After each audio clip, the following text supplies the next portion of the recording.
Bismillahirrahmanirrahim. Today our topic is modern periodic table. I am Dr. Naila Khalid. Outline of this session will include the introduction to the modern periodic table, which is based on the periodic law, modern periodic law, and basic features of the modern periodic table with reference to periods, groups, metals, non-metal, and metalloid, and their position in the periodic table will be discussed. Okay, guys, dear students, here is modern periodic table, and you can see over here that this is very advanced form of the periodic table, and it has been developed through various stages as was discussed in our previous session. Now we will discuss some of the features of the modern periodic table. This is very advanced and classified form of the periodic table. First of all, what is the basis of modern periodic table? The basis of modern periodic table is law, which was based on Moseley's research. Moseley's contribution. Moseley's contribution in 1913 was that he determined that actually the atomic number of each element is the basic parameter, and it should be all the elements should be classified on the basis of their atomic number rather than atomic weight. So, what is modern periodic law?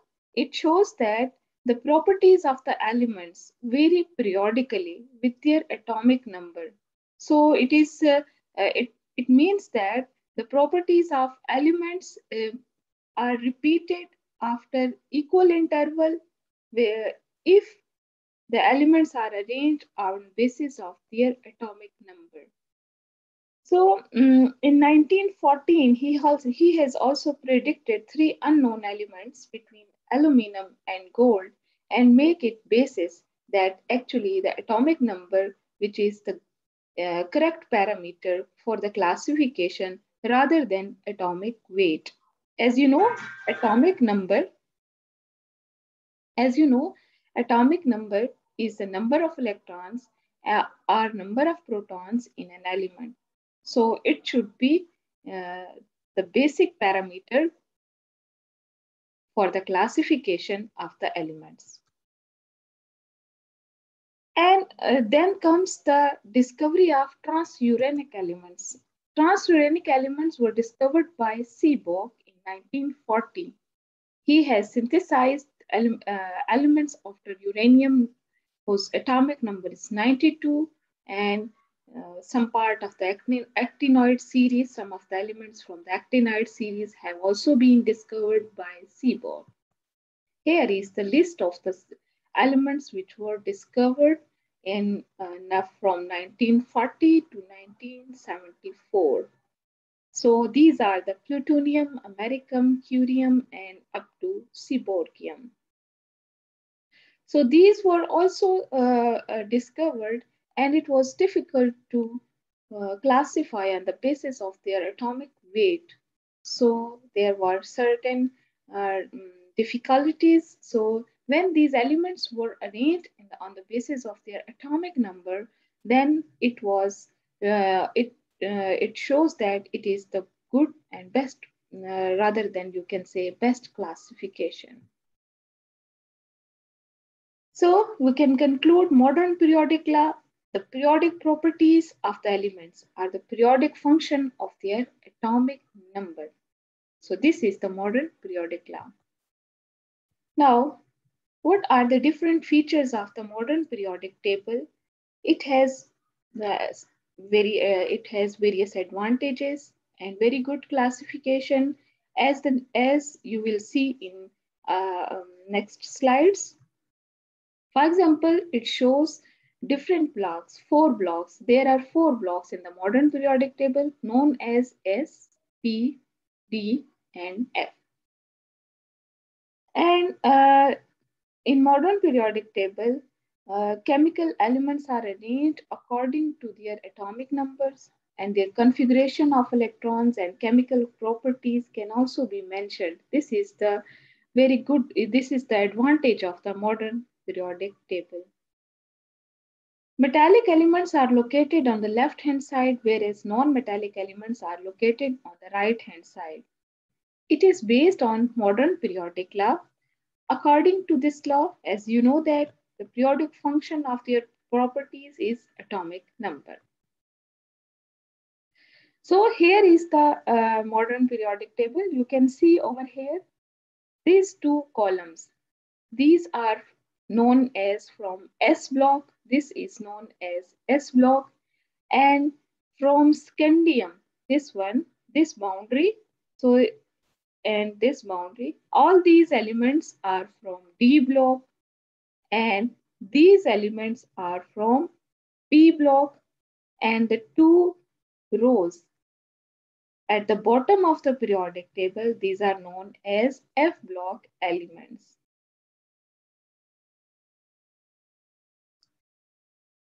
Here you can see that in modern periodic table, we have columns like 18 columns. If you count from here to here, there are 18 columns. These vertical columns are known as groups, whereas 7 rows are there. These 7 rows are called periods. After lengthenum, you will see that this row is also included over here. These are known as lengthenide. This is the part of 6th period. After actinium, these are known as actinides. These are the part of 7th period. So you will see that there are 18 groups and 7 periods. Rather, you can say that if you say over here, old classification, in old classification, this is known as 1, 2, and here is 3, 4, 5, 6, 7, and 8 periods. And this block and this block were also designated with A, like 1A group. This is called 1A, this is 2A, then 3A from here to 8A here. But from this transition element, this is known as 3B, 4B, 5B, 6B, 7B, 8B, 9, 8, 9, and 10. These are known as 8B. This is 2B and 1B. Besides this, IUPAC introduced this new assignment to a new assignment which I have discussed, that 1A, 1B, 2A, 2B, etc. Period is a horizontal row and group is a vertical column. So you can also classify metals on matter or element on the basis of their properties. So there are three categories: metal, non-metal, and metalloids. So here is the position of metals. Here is the position, and here is the position of the metals. Here are metalloid, and here is non-metal position.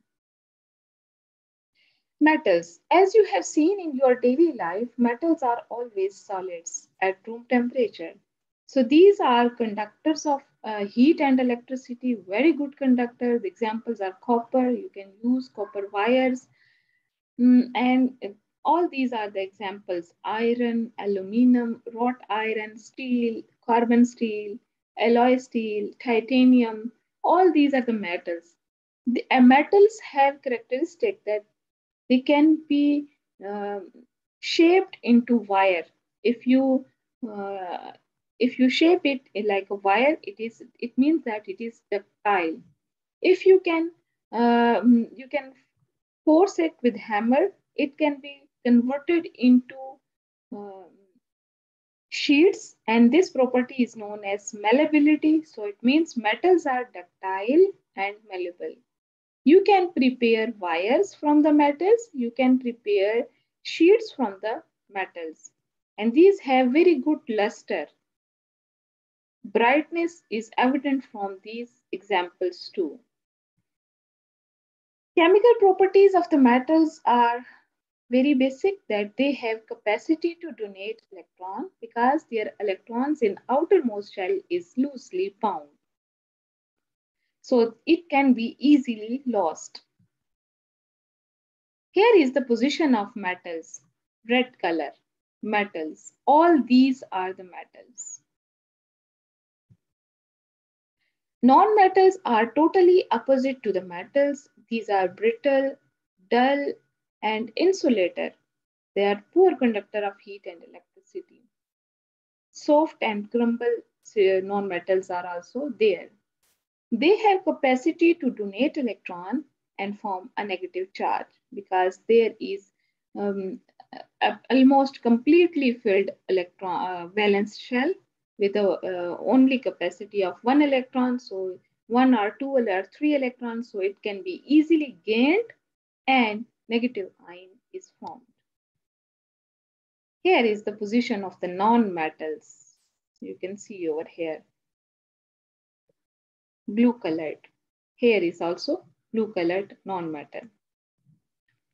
Metalloid. These are the substances or elements which have the properties in between metals and non-metals. Some of the very familiar and commonly recognizable metalloids are boron, silicon, arsenic, germanium, antimony.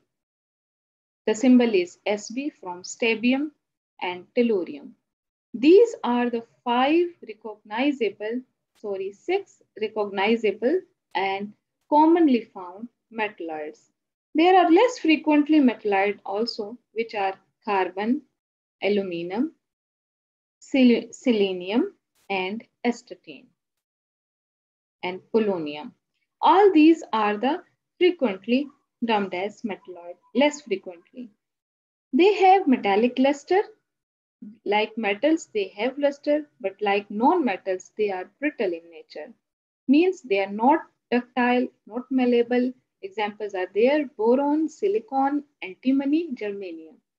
These three have metallic luster. So these are semiconductors of heat and electricity, as their properties are in between metals and non-metals.